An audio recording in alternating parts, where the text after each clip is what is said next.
ఒకటే మీకెంత ఇచ్చాడో ఎంత దొబ్బేశాడో ఒక్కసారి ప్రతి ఒక్కరూ బేరీ చేసుకోవాల్సిన అవసరం ఉంది. నేను అడుగుతున్న ఒక ఉదాహరణ, 2 మార్గాలున్నాయి. మీ మీద డబ్బులు దొబ్బేయడం ఒకటి ఉంది, మీకు ఇచ్చింది ఒకటి ఉంది. దొబ్బేసిన దాన్ని ఒక లెక్క కడదాం, ఇచ్చిన దాన్ని ఒక లెక్క కడదాం. ఈ 2 కూడా బేరీ చేద్దాం.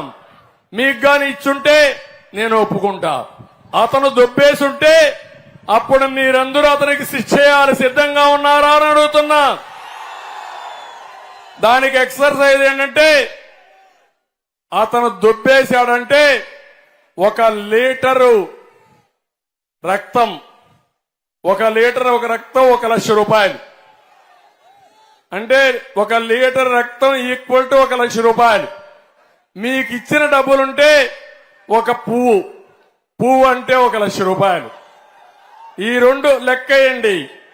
మీకు ఇచ్చిందెంత, దొబ్బేసిందెంత, ఈ 2 లెక్కేసుకుని అప్పుడు వస్తే ఎవరు వచ్చినా నువ్వేమిచ్చమ్మా, ఆడబిడ్డలున్నారు. నేను ఎప్పుడు చెప్పేవాడిని, ఎవరు ఎన్ని చెప్పినా బెస్ట్ ఫైనాన్స్ మినిస్టర్స్, భారతదేశానికి ఫైనాన్స్ మినిస్టర్ నిర్మలా సీతారామన్ కంటే తెలివైన వాళ్ళు మా ఆడబిడ్డలు.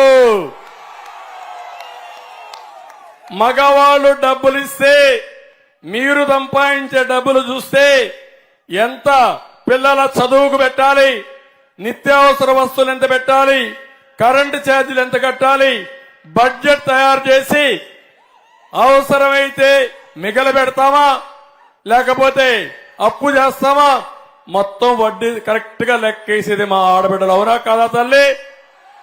ఇప్పుడు మీరు లెక్కేయాలి. మీ ఇంట్లో మగవాళ్ళు కూర్చొని పెట్టాలి. మొత్తం మీ ఇంట్లో నేను చెప్పిన లెక్కలన్నీ వేయండి. మొట్టమొదటిది మందు.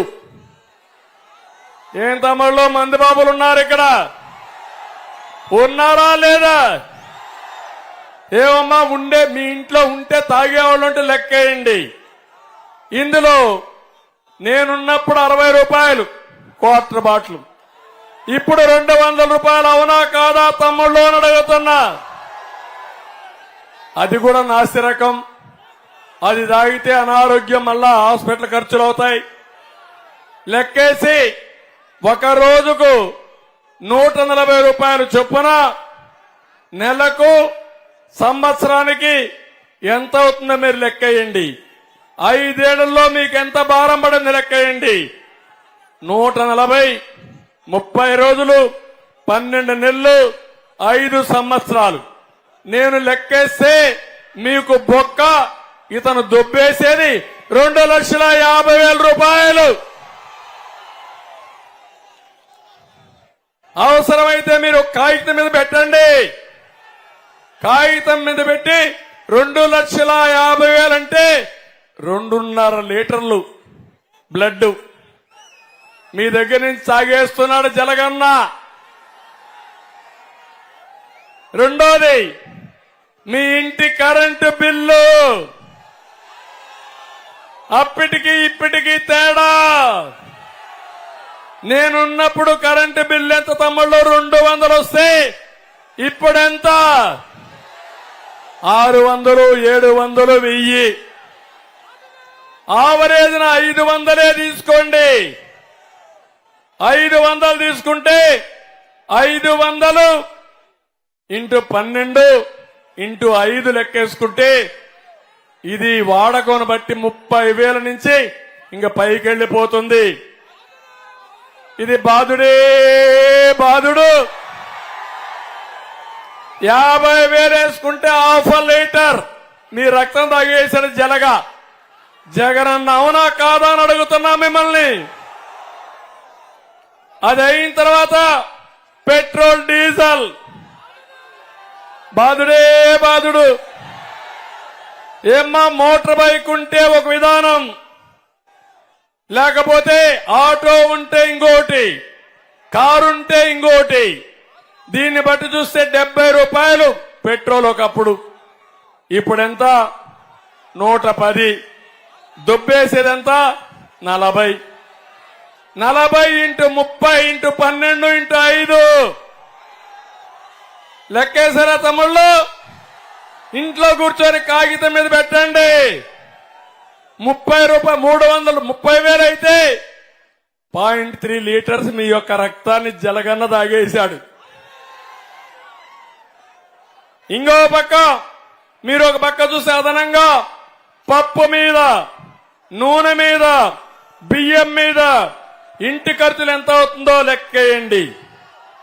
ఇల్లు కడితే ఇసుక ఒకప్పుడు 1000 రూపాయలు, ఇప్పుడు ఎంత తమ్ముళ్ళు? ఇసుక ట్రాక్టర్ 5,000 అవునా కాదా? 5,000 గాని కడితే ఒక ఇల్లు అయితే ఎంత అవుతుంది? కనీసం ఒక 50,000 అవుతుంది, అవునా కాదా? ఇసుకే 50,000 అంటే 1/2 లీటర్ జలగా మీ రక్తాన్ని తాగేస్తా ఉంది. అది కూడా లెక్కేయండి. సిమెంటు, స్టీలు, సిమెంట్ ఎవరిది? భారతీయ సిమెంట్. అక్కడ జలగం అలా తాగేస్తుంది మీ రక్తాన్ని. అది లెక్కేసుకుంటే ఒక ఇంటికి 1,00,000 రూపాయలు ఎక్కువైతే 1 లీటర్ నీ రక్తాన్ని జలగన్న తాగేశాడు. ఈ విధంగా మీరు చూసుకుంటే 5 లక్షలుగా అదనంగా నీ కుటుంబం ఖర్చు పెడితే 5 లీటర్ల రక్తాన్ని మీ రక్తాన్ని తాగాడు, అవునా కాదా అని అడుగుతున్నా మిమ్మల్ని. చెత్త మీద పన్నేశాడా లేదా? వృత్తి పన్నేశాడా లేదా? రిజిస్ట్రేషన్ ఛార్జెస్ పెంచాడా లేదా? అన్ని లెక్కేయండి. మీ మీద ప్రేమ ఉండి ఇవ్వడం లేదు, మిమ్మల్ని అందరినీ కూడా ఇచ్చేసి ఇచ్చే పరిస్థితికి వచ్చాడు.